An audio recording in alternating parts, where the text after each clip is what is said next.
여러분 안녕하세요. Gerard here from Klearn and ulit video natin about sa registration this coming August 22 to 27. Okay. So, eto ano lang payong kuya lang, okay. So, registration ngayong darating na August 22 to 27. Okay. Um Mabilisan lang 'to kasi 2,500 ang pwedeng makapasok sa registration. Okay. As you can see dito sa taas. Ayan, so 2,500 registrants. Maximum na yun, Okay. So, bigyan ko lang kayo ng idea kung ilan ang nagre-register. Usually, 50 to 60,000 ang nagre-register kada registration. Ang gustong mag-register kada registration. So, ngayon, ang mangyayari, yung 50 or 60K na interested mag-register, mag-aagawan kayo dun sa slot na 2,500. Okay? So, last registration nung February this year, 2025. So, 7,500 ang nag-register. And then, same volume of registrant ang gustong makapasok. So, nag-agawan sila doon and then, biglang nag-down yung system ng HRD Korea or DMW. So, inayos pa nila yon and then, biglang naayos na yung website, bumilis na yung registration, tapos 3 minutes lang yata tapos na yung registration. So that's 7,500 ang nakapasok. Okay? 7,500 yung nakapasok nung February 2025. And then 3 minutes to 5 minutes lang yung registration tapos na. Kasi yung volume ng interested mag-register is nasa 50K to 60K. Okay? And then yung slot is 2,500. So expect na natin pagka-open ng 10 AM, August 22, 10 AM, magkakaroon ng issue sa website kasi sabay-sabay tayong papasok, sabay-sabay tayong mag-access dun sa website. Yun yung tinatawag nilang traffic sa website, okay? Website traffic, yung maraming pumapasok. And then, ang tendency nun, magda-down yung system. Okay? Hindi ko lang alam kung nag-adjust na kaagad sila. So, kung nag-adjust na kaagad sila, pagka-open ng registration, pagkabigay ng link sa August 22, 10 AM, mabilisan lang talaga siya. Okay? Parang sipol ka lang, tapos na. Okay?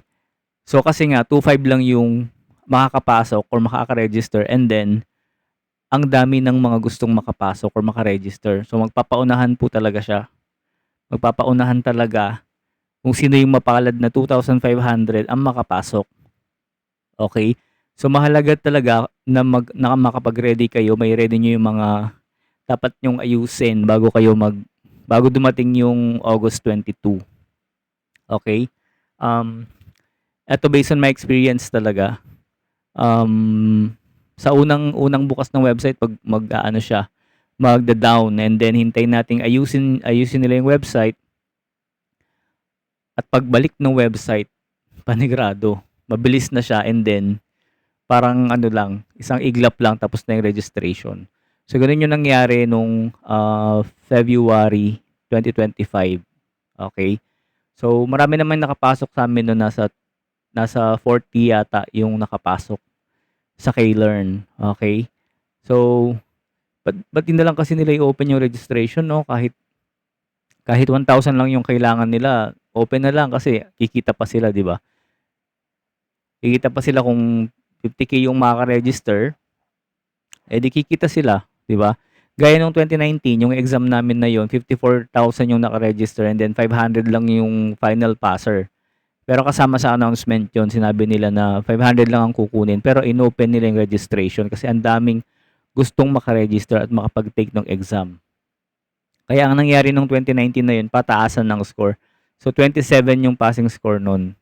I got 32 yata yun. So itong darating na August 25 to 27, okay. Mali yata yung nasabi kong date, August 25 pala, August 25 to 27. Pabilisan talaga yung mangyayari sa registration. Okay, paswertihan kung para kanino talaga yung slot dun sa 2,500. So, siyempre alam na natin sinabi na nila.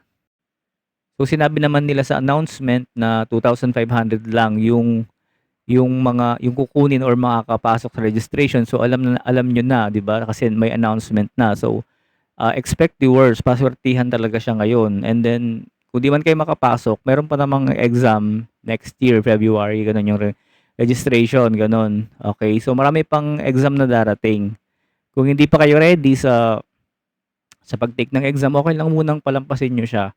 Pero kung talagang gusto nyo talagang makapasok, makuha yung 2,000, makapasok at mapasali dun sa 2,500, kailangan nyo mag-ready. Ngayon pa lang nire-ready nyo na, inaaral nyo na yung paano yung registration. Kasi dito sa K-Learn, meron kaming tinatawag na uh, or tawag dito, orientation or parang may term doon, nakalimutan ko.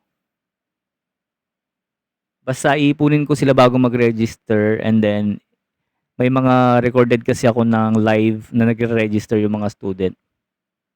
Pati yung pinaka-website, okay.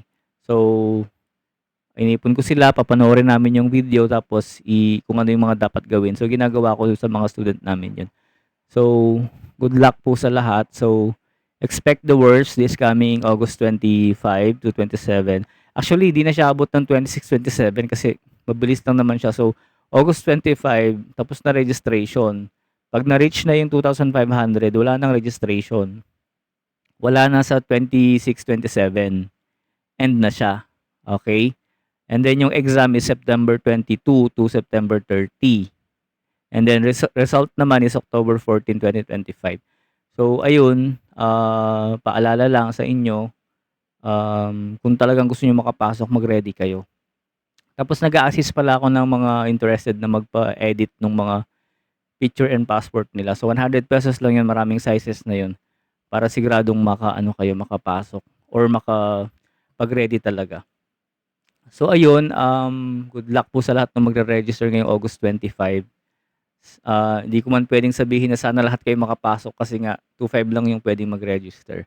So kung para sa inyo po 'yan. Ang maganda tinry niyo siya, at ang maganda pa din is marami pang darating na registration, okay.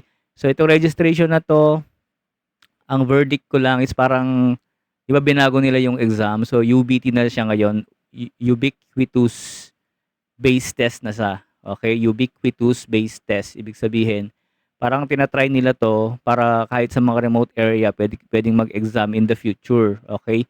Kasi nga yung ibig sabihin ng ubiquitous, like air, hangin, available kahit saan, okay.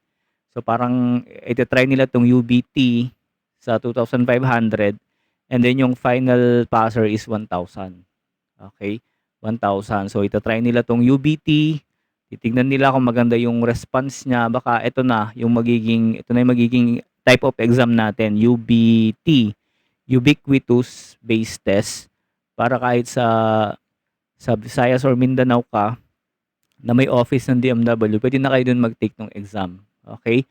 So once again, good luck sa lahat ng magre-register ngayong August 25 to 27.